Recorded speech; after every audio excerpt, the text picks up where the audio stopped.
In the privacy of her bedroom, Rachel admires her pregnant belly in the mirror. But at that moment she wakes up, revealing the pregnancy was just a dream. She leaves the bed to have breakfast made by Elena, the house AI, who is also opening the curtains and doing all the chores. Elena notices that Rachel's serotonin levels have gone down and tells her to spend some time in an artificial nature pod, but Elena turns down the idea because she's busy. Then Elena wakes up her husband Alvy to say goodbye before she leaves for work. On the train she notices a woman carrying a very particular pod. At home Alvy spends his morning working on his plants. He doesn't like Elena controlling his routine like she does with Rachel and keeps missing her cues, delaying his breakfast. At the office Rachel introduces the workers to a new model of AI-controlled robot, who will soon be taking over the company's client portfolios and become executive assistants. The employees are worried they may become irrelevant, but another manager called Alice uses corporate speech to assure them they'll always be needed. Afterward Rachel is called by the head of HR, who has decided to give her a promotion. First she asks some questions, so Rachel has to explain Alvy is a botanist and that makes her the primary source of income, but they aren't considering having a baby yet. The lady points out this has been Rachel's best year, so she should use this momentum to have that child, especially since their company has acquired the womb center. This means the company covers part of the payment. When Rachel returns to her office, her new robot gets her profile from Elena and schedules a nature pod session. While she's working she receives a call from the womb center to inform her that a spot opened up, so she should visit them to at least get a tour. Since the wait list usually lasts 2 years, Rachel accepts the appointment. During her lunch breaks she goes to the nature pod and relaxes surrounded by recordings of the sea and trees. She falls asleep and dreams about having a baby again. Meanwhile at the school greenhouse Alvy is trying to teach his students about fresh fruit, but they think eating stuff taken from nature is disgusting because they're used to food made by machines. After work Rachel goes to see her AU therapist Eliza, who guides her into sharing her inner turmoil. It turns out womb center is a place that allows a couple to grow a baby inside an external artificial womb, which saves the woman from any potential health hazards and allows both parents to be responsible for the fetus. However, Rachel knows Alvy will want to have a natural child, and that's why she hasn't told him about the appointment yet. Eliza assures her that even if the baby grows inside a pod, there'll still be a natural human growing inside a normal human uterus. Afterward, Rachel goes to a clean oxygen bar with Alice, who convinces her to tell Alvy about the appointment because surprising him when the day comes will be worse. However, when Rachel arrives home ready to talk, Alvy tells her about his day and complains about humans lacking contact with nature nowadays and how that's affecting society, scaring Rachel into silence. On Thursday, Rachel goes to the womb center alone. First, all the visitors are shown a video from the founder, who explains he started the company to allow women to have successful careers and fix the declining birth rate. Then director Linda gives them a tour of the place while explaining the technology they use. In the incubation room, she chooses a client's pod to show the baby growing inside. Using their phones, the parents can expose the child to all kinds of music and even choose what they'll eat. The pod comes with a base to keep it connected at home and a 48-hour battery in case the parents need to travel. When Rachel asks if the baby can hear the outside world, Linda says yes and encourages parents to talk to their child to help development. After the tour, Linda shows Rachel the womb's prices and asks her for a deposit to reserve a spot. In the evening, Rachel gets home and Alvy mentions that he got a notification about an $8,700 deposit. Rachel has no choice but to explain she sent that money to Womb Center to reserve their spot. Alvy gets angry because she's been making such big decisions without discussing them with him first. So Rachel apologizes and they share a hug. Sometime later they visit Alice and her husband, who share their experience and show them their own pod. They're both very happy with their choice, especially because of the health benefits. The husband offers Alvy to hold the pod, but Alvy refuses. When the couple returns home, they argue the whole concept of an artificial womb. Alvy sees it as just a plastic gadget full of chemicals, but Rachel swears it feels like an actual womb to the baby. When Alvy points out he needs more time to think about it, Rachel reminds him they need to confirm soon or they'll lose their reservation. Determined to solve this, Rachel asks Alvy to see Eliza. He agrees to go, but his anti-AI attitude stays during the whole appointment. He thinks a computer without feelings can't judge a person's emotional state, but Eliza disagrees and says it's good that she doesn't have emotions because then she can provide neutral advice. After the session is over, Alvy lies to saying it went well. That night the couple goes to a restaurant and the argument continues. Rachel finally gets tired of it and announces they aren't having the baby because she doesn't want to fight with him anymore. When they go home, they do the dirty and Alvy tells Rachel they should have the pod baby because he can tell how much it matters to her. The next day, the couple meets with Linda to sign the contract. Linda asks if it's important for Alvy to be the father because to make the baby they only need Rachel's eggs. However, if they want the child to be a boy, they'll need Alvy's Y chromosome. Rachel doesn't hesitate to ask Linda to also use Alvy's seed to make the baby, and they'll let nature choose the gender. Afterward, the couple watches the fertilization process on a big screen while Linda narrates what's going on. Moments later, a nurse brings them the fetus inside a small jar, which feels very underwhelming. When they go home, they get a call from Rachel's parents to congratulate them. The father tells Alvy he should sell his property on Shell Island to have some extra money for the baby, which makes Alvy uncomfortable, so Rachel tells him to drop it. They don't have the pod yet because the fetus must develop some more before it's sent home. For the next few days, Rachel keeps her eyes on the tablet that is connected to the pod at the lab, always making sure her baby's status is fine and choosing music. This causes her to get very distracted at work and even in the kitchen. One night, Alvy tries to get naughty, but Rachel turns him down, saying she needs some time because she just got pregnant. As days pass, Alvy keeps ignoring the tablet, so Rachel tries to convince him to choose some music or send a message to the baby. Alvy refuses because he thinks the embryo isn't developed well enough yet to be affected by any interaction. Eventually, Rachel goes to the lab to visit her pod, but she can't open it. The nurse explains that's on purpose because the babies require darkness for the first 7 weeks. The window will be uncovered when they hear the first heartbeat.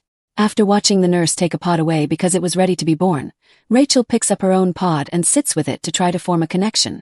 Sometime later, a very pregnant Rachel gets a C-section in an operation room, but instead of a baby she gives birth to a hard-boiled egg. At that moment she wakes up, realizing it was only a dream. The next time she visits Eliza, she tells her about her dreams.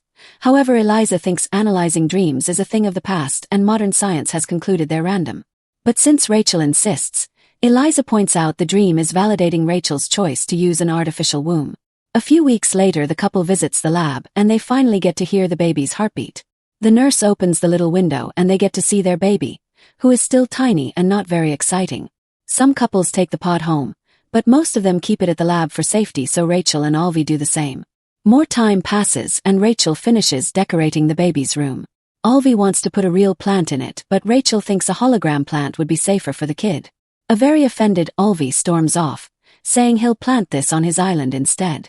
This prompts Rachel to ask him to sell the island since they never go there anyway, and Ejiofor reminds her they don't because Rachel never wants to go when he asks. It turns out Rachel doesn't see the point in driving 3 hours to go to that island when there are nature pods in the city. Ejiofor snaps and says he refuses to raise a child in a nature pod. Later, Rachel goes to a public pool and can't stop staring at a pregnant lady. The woman lets her touch her belly and Rachel is amazed by the feeling of the baby's kicks. When she mentions her own external pod, the lady calls her lucky and explains she wanted to do it like that, but she wasn't selected. That night, Alvy comes home and discovers Rachel has brought the pod without discussing it with him. Rachel explains the pod is finally in its home period, so they should spend more time with it. They set it up in the bedroom, and when their cat tries to get closer, Rachel takes her away. The next time the couple tries to get intimate, Alvy can't do it because he's uncomfortable having the baby nearby even if it has the window closed. He decides to move the pod to the nursery and trips on his way there, but thankfully he doesn't drop it. When they go back to bed, they hear the pod making a noise and rush back to the nursery. Alvy accuses Rachel of forgetting to feed the baby and Rachel snaps, reminding him that he has access to the app too and they should share the responsibility. Sometime later, the couple joins a tour around a private school. Since Rachel's company owns the place, one of the benefits is having part of the tuition covered. While Linda shows them around, Alvy notices many of the activities are done by robots and the kids just watch. A foreign mother asks Linda if she has accreditation from the Board of Education, so Linda has to explain their government no longer funds education, and they must depend on a father. Mentions he met a pod baby who couldn't dream, and Linda confirms this is a side effect of the artificial womb. However, she doesn't see it as a problem since dreaming is useless. One afternoon, the office robot tells Rachel that her productivity has decreased, but she ignores it. At home, Alvy is taking care of his plants when his phone suddenly receives an alert saying the pod needs food. He rushes to feed the pod and realizes how satisfying it is, so he chooses to play some whale sounds for the baby before opening the window. Alvy is moved to see how much the child has developed and even talks to them, only to be interrupted by Elena asking a dumb question. Next, Alvy puts on the pod carrier, and after some struggle he manages to put the pod in it. From then on, Alvy spends all his time with the pod. He reads to it, carries it while preparing a meal or working on his plants, and takes it to the greenhouse in the park. One day during class he asks his students to hug a tree and understand what real nature is like. After class his boss informs him that the greenhouse requires too much money to maintain and he wants to replace them with holograms, which leaves Alvy very angry. That night Alvy cries during a penguin documentary and Rachel wonders if he should be stuck with the pod all day. But Alvy swears he's fine and doesn't want to send it back. The next day Rachel finds dirt from the plants on the pod. Later during a dinner party with friends, she tells Alice that she's worried about Alvy not taking good care of the pod. Alice says Alvy is just excited to be a father and points out he's one of the few men who wear the pod at the front. One of their other friends is pregnant and hearing her experience makes Alice jealous. The following morning Rachel wakes up and panics because she can't find the pod. As she searches the room she looks at herself in the mirror and notices she's pregnant. When she tries to show Alvy, she wakes up and realizes it was another dream. From then on she feels very awkward while spending time with the pod. A few days later Alvy receives some books from her mother about attachment therapy, which includes a theory that says spending time with a baby helps them develop empathy. Rachel points out that the entire point of using a pod is detachment, and Alvy replies that mixing different philosophies could be healthy. Rachel finally admits she isn't feeling well about all this and convinces Alvy to see Eliza together. During the session, Rachel says they're failing to find a balanced family time because everything revolves around the pod, and Alvy reminds her to call it a baby.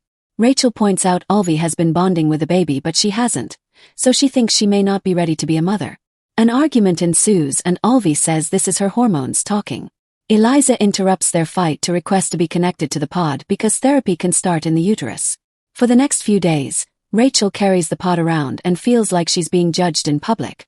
At the office, she accidentally hits the pod against the door because she isn't used to moving with it yet. After an important meeting, Alice tells Rachel that bringing the pod to work may be a bad idea because they'll call her a distracted mom. Alice picks up the pod and puts it inside a special cupboard where all the parents can leave their pods while they work. In the evening Rachel is so busy working that she forgets the workshop meeting at the womb center and arrives late. Linda invites everyone to share their experiences taking care of the pod before making them put it back in the lab for the last stretch of the process. For the next few days the couple feels very lonely without the baby. One afternoon at the beach, Rachel picks up a blanket from the sand and puts it around herself and the baby, only to wake up from another dream. The next day she takes some of Alvy's plants and puts them in the nursery, which makes Alvy happy. Some time later the HR director tells Rachel that her productivity has been decreasing at alarming speed, but Rachel still denies she has depression. When the fetus is close to being 10 months, Linda tells the couple they must choose their preferred date of birth.